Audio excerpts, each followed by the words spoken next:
Bible's prohibition on same-sex activity actually stems from a mistranslation with two Greek words, which has caused a lot of debate amongst biblical scholars. The first time homosexual was actually mentioned properly in the Bible was 1946 in the translation for the Revised Standard Version. And these two words are malachi and arsenokete. Malachi meaning someone who's effeminate, and arsenokete is a compound word, two words together. Arsenokete was a male bed, which was interpreted in bygone eras as a man bedding another man. But within the context of the time, scholars believe that the word was used to refer to an abusive and predatory behavior towards young boys. Interesting to note, this was actually when this version of the Bible was being translated into different languages. Other multiple languages actually translated those words into boy molesters. So what we see is it was never about man laying with man being the sin. It was about pedophilia. Afterwards, there was committee hearings on this, and there was a push to understand this in the 1970s, where they actually got these companies to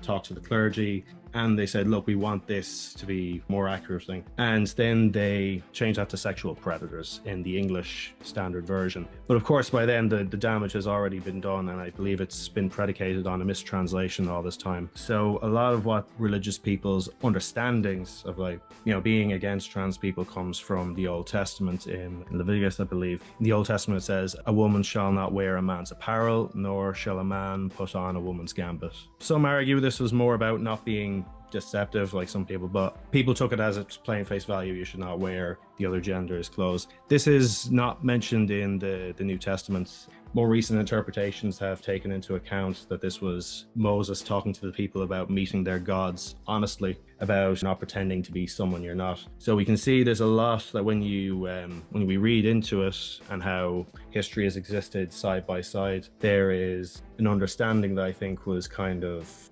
left. Another thing I'm going to mention as well, that marriage was not properly defined as one man, one woman until St. Paul. Before St. Paul, it was more open to interpretation, and in the Hebrew tradition, it could involve polygamy. And there are many complex relationships in the Old Testament that don't confirm this. The language of gender is a lot more neutral. What we learn about the Old Testament changing to the New Testament is just this understanding of maybe not following to the exact letter is the best way to do it, because in the Old Testament, there's a lot that has talked about these things that were put in by human, and humans are flawed. Humans wrote the Bible, things they put in to maintain a social order, and which is, to me, is telling from, obviously they talked about the Israelites genociding people as well. That was also mentioned.